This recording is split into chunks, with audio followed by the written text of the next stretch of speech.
The stuff we're going to use is called the squared Dynamat, and that comes in a square, but it's also got this grid pattern on the front here, which makes it super easy to cut it out. And then I'm going to do a before and after and just show you the difference in the sound. You will not believe how much difference these things make. So you can use scissors, you can use a knife. I've already got a nice straight edge printed onto the sheet, so just work it from the middle out.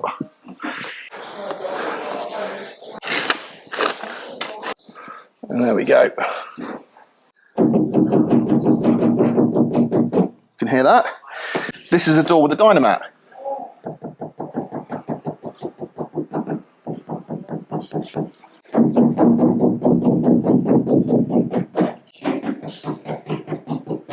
Just massive amount of difference.